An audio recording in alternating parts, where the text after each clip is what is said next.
My sister discovered the post in less than an hour. What followed was Pandora's box. Initially, the family was against me. My sister called our parents, and they called me when I still had some time to talk in the morning. My folks were on the phone with me as they read my post. I inquired if they thought anything in the post was a lie. They skirted the issue by calling the piece an exaggeration, but I pointed out other elements that proved it to be rather accurate. Then I instructed them to check the remarks. There were already way too many to read. I kept refreshing the website on my own computer and informing them how many comments there were. Then I informed them I was weary of their approach to keeping the peace by pressuring me to please my sister. I mentioned I was out of time and that we would have to resume later. My parents were absolutely frightened that hundreds, if not thousands of people had commented in a matter of hours. Later, I informed them that the numbers had nearly doubled and were continuously increasing, which only added to their anguish. I guess they were forced to reflect on their own behavior. My sister tried to call me while I was at work, but my phone was set to mute until my lunch break, so she could only leave messages and texts. She was persistent and got through to me when I was eating my lunch.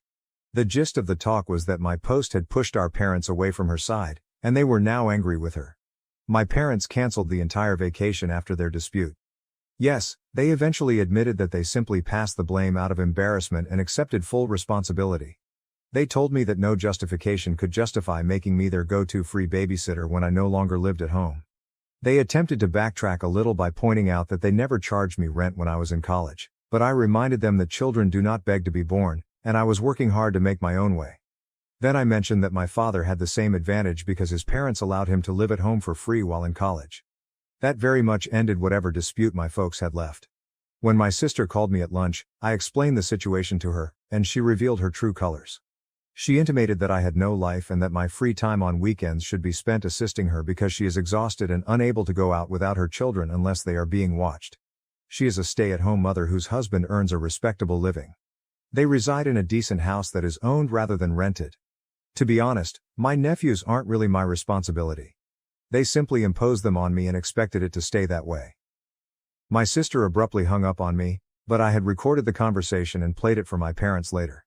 They were outraged and basically went to war with my sister.